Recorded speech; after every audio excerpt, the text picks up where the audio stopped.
Porque o presidente Jair Bolsonaro acredita que a PEC dos precatórios em discussão na Câmara dos Deputados deve ser aprovada agora em segundo turno. O mandatário expressou essa opinião em entrevista exclusiva à Jovem Pan de Curitiba na manhã de hoje. Quanto à Petrobras, Bolsonaro declarou que a melhor solução para o país é se livrar da estatal sem que ela se transformasse em um monopólio privado. Ainda sobre os combustíveis, ele reclamou muito do valor da gasolina e colocou o alto preço como a principal demanda, o principal problema atual da economia brasileira. Jair Bolsonaro comentou sobre a filiação do ex-ministro da Justiça Sérgio Moro ao Podemos e também a sua possível candidatura à presidência da República em 2022. Vamos ouvir. Você começa a entender um pouco mais as coisas, né? Começa a entender o que eu passei com o ministro Sérgio Moro, tá? Ele sempre teve um propósito político, nada contra, mas fazia aquilo de forma camuflada, tá? E ele tinha intenção, sim, de ir para o Supremo. Num primeiro momento eu achei justa a intenção dele, depois eu passei a conhecê-lo um pouquinho melhor. Tá aí a fala do presidente da República, especificamente em relação à filiação do ex-ministro Sérgio Moro ao Podemos, que acontece quarta-feira agora e a gente vai cobrindo justamente por aqui. Acho que são assuntos diferentes. Vamos começar a nossa conversa aqui falando sobre essa questão envolvendo aí o Sérgio Moro. Como é que vocês viram a entrevista também como um todo do presidente da República num tom um pouco mais ameno, não foi não, Constantino? Boa tarde, Paulo. Boa tarde a todos. Foi sim. O presidente está adotando já esse tom mais sereno há algum tempo, né? De vez em quando tem algum tipo de deslize, mas ele vem adotando um tom mais tranquilo, sim. Ele está certo, né, na questão do Sérgio Moro. O que ele está dizendo ali, basicamente, é aquilo que muitos outros estão dizendo já, que o Sérgio Moro politizou, né, a sua trajetória. Não quer dizer, na minha opinião, que lá atrás, enquanto juiz, assim como no caso do Deltan Dallagnol como procurador, houvesse já algum tipo de intuito, de planejamento político, como deu a entender, por exemplo, o ministro Gilmar Mendes. Eu não acho que é esse o caso, mas faz algum tempo que o ministro Sérgio Moro o ex-juiz, optou pelo caminho da política. E ele fez isso basicamente quando ele saiu do governo Jair Bolsonaro da forma que ele saiu, né? Ali ele já fez uma opção política no meio de uma pandemia, né, para fazer uma denúncia gravíssima que muita gente está esperando até hoje, algum tipo de indício ou comprovação, né? Então, dando entrevista para quem ele acabou dando, virando blogueiro de onde ele acabou virando, né? E agora, realmente, provavelmente indo aí para disputar a própria presidência ou talvez o Senado. Então, Sérgio Moro mostrou ali algum tipo de interesse, de ambição, de meta política. É do jogo, é legítimo, ele é um cidadão, ele tem direito a isso, ele abandonou a magistratura com todos os riscos e custos que isso envolveu na decisão da vida dele, né? E ele foi meio que sendo jogado mesmo para a política. Agora, não vamos dourar a pílula, né? Não vamos fingir que o Moro, ministro, já não era alguém agindo com algum tipo de intuito aí sim político. O resto, não sei se a gente vai voltar ou não, mas muito brevemente, Paulo, também está certo o presidente ao falar da Petrobras, né? Porque ele lembra sempre que é um problema a existência da estatal, porque a pressão sobre o aumento de preços recai sobre ele, como se ele tivesse uma varinha mágica ali. Ele cita também a questão dos dividendos, né? A União recebe como principal acionista uma montanha de recursos por meio de dividendo. E qual o propósito disso? Então faz sentido privatizar e fatiar, para não manter uma espécie de monopólio privado no refino. Então está certo o presidente. E sobre a Rosa Weber também certo, né? Quer dizer, há um grau de ingerência do judiciário nos outros poderes que nós já temos visto aí, acompanhado há algum tempo, e eu particularmente considero isso muito perigoso para a democracia. Muito bem, Piperno, mas não há uma terceirização da culpa feita pelo presidente da República? Porque quando ele fala da Petrobras, a Petrobras é gerenciada pelo governo federal.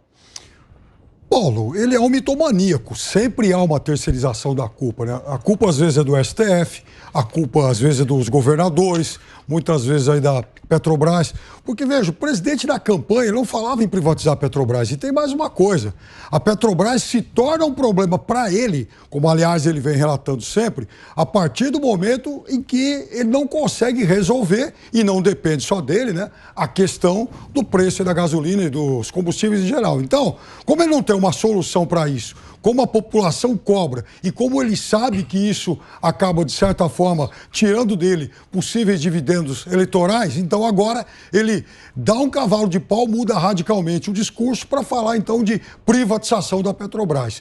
E ele sabe que não vai dar tempo para fazer isso até a eleição, mas pelo menos o discurso fica aí como quem diz, bom, a gasolina está alta, mas eu não tenho o que fazer. E como eu não tenho o que fazer, vamos logo privatizar esse negócio, porque aí a gente se livra e vamos todos viver no paraíso. É óbvio que essa não é uma solução, é óbvio também que discussão de privatização de uma companhia tão grande não é para ser jogada desse jeito, né? Por força dessas circunstâncias que acabam, de certa forma, pressão do presidente e corroendo a sua popularidade, mas também faz parte do modus operandi de alguém que não trabalha, de alguém que não governa mal e de alguém que se caracteriza por ser um mitomaníaco. O Serrão, o Piperno usa a palavra mitomaníaco. Eu quero saber se você concorda com ele. Não dá para concordar. Saudações, meus amigos e amados haters, né? Nesse caso do Bolsonaro, mitomaníaco é o cara que tem mania de contar mentira. O Bolsonaro não chega a ser esse caso, não. Ele pode falar coisas que você não concorda com o que ele falou, mas mentira, ele não chega a ser um mentiroso profissional, não, como foram outros presidentes muito bem conhecidos aqui do Brasil. Agora, o caso Petrobras é muito sério. Petrobras é uma empresa de economia mista, ela é um patrimônio, assim, material do povo brasileiro. Muito bacana a gente dizer isso, mas na prática, chega.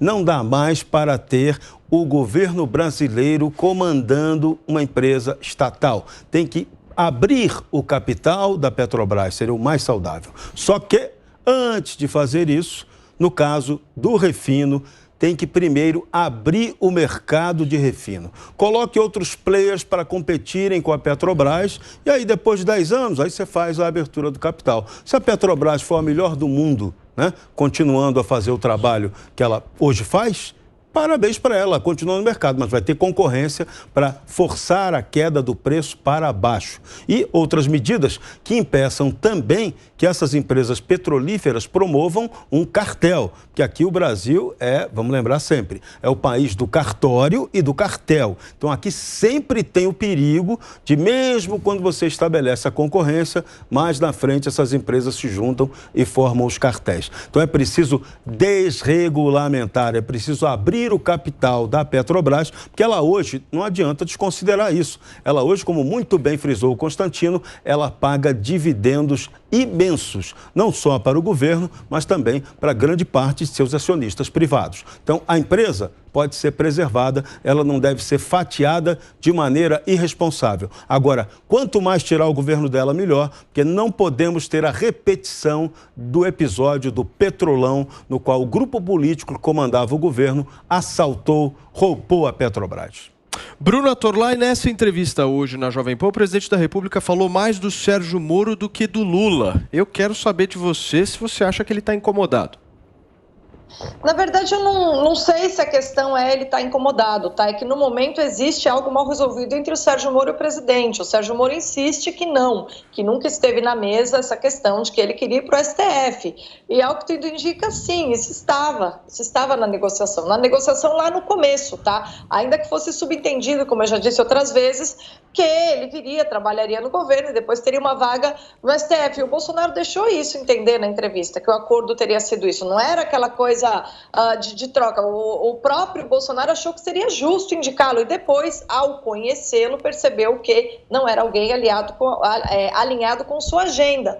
Tá? Então, eu acho que ele tem falado do Moro nesse momento porque este assunto está em voga. Assim que o Lula aparecer dando declarações aí, ele volta a falar do Lula, como acontece em toda a pré-campanha, né? São muitas pessoas aí tentando estar no segundo turno com o Jair Bolsonaro, ele vai ter a chance de falar de todo mundo, tem muita gente tentando batê-lo, né? Vamos deixar aí, vamos ver o quanto que a terceira via vai ser até interessante, porque não vai ser entediante para o Bolsonaro, ele vai poder falar cada hora de um, né? Porque são tantos os candidatos da terceira via que de tédio o presidente, aquele que aparentemente presidente tem as mais chances no momento, não vai morrer, né? Por mais que as pesquisas digam que seja Lula, que é aquele que sempre foi chamado de mitomaníaco, né? Eu achei engraçadíssimo o Piperno agora querer tentar convencer o povo brasileiro de que o Bolsonaro é mitomaníaco, porque se o Bolsonaro fosse mitomaníaco, ele teria a simpatia da população, como outros tiveram. É justamente porque ele é alguém que diz verdades inconvenientes que muitas pessoas não gostam dele. Ao contrário, ele às vezes peca pelo excesso de franqueza, né? Pelo excesso de deixar transparecer. Quando eu falo de franqueza,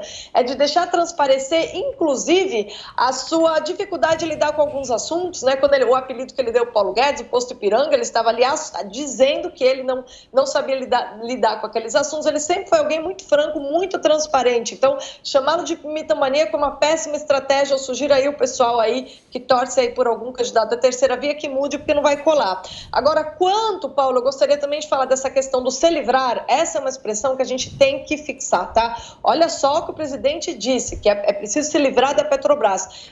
Felizmente, um presidente aprendeu essa lição. Agora, por que essa lição foi aprendida? De que a Petrobras ter aí tanta participação do governo não é um problema para o governo. Porque isso é uma faca de dois gumes. Ela pode ser aproveitada pelo governo, explorada, como foi no caso do PT na época do Petrolão, ou a partir do momento que o governo administra com responsabilidade e seguindo a lógica do mercado, ela pode se tornar um problema no sentido de que o governo não vai usá-la para ceder a pressões políticas. Isso que é interessante, a partir do momento que o governo deixa que ela seja uma empresa e não que ela seja um objeto aí de corrupção, etc., você percebe que ela é um peso. E aí faz-se um maravilhoso aprendizado de que não, o Estado não é capaz de cuidar de tudo. E se ele se mete a besta de querer cuidar de tudo, ele vai ter dor de cabeça. Então, poucas coisas me deixaram tão felizes nesta semana quanto este reconhecimento aí de um governante brasileiro. Que bom, que bom. Então, Paulo, é uma lição aí que Perfeito. Fica para o povo todo aprender, tá? Piperno me pedindo a palavra. Não, em relação ao Bolsonaro ser um mitomaníaco, podia ficar aqui o dia todo repetindo e lembrando de algumas das muitas mentiras que ele já contou, né? Agora, sobre essa questão do STF, a defesa do Moro está reclamando de falta de isonomia dos depoentes, porque quando o Moro foi prestar o depoimento dele, foi autorizada a presença dos advogados de defesa do Bolsonaro para, inclusive, fazerem perguntas ao Moro, fazerem questionamentos ao ex-juiz Sérgio Moro. E essa isonomia teria sido assegurada pelo Procurador-Geral da República, Augusto Aras.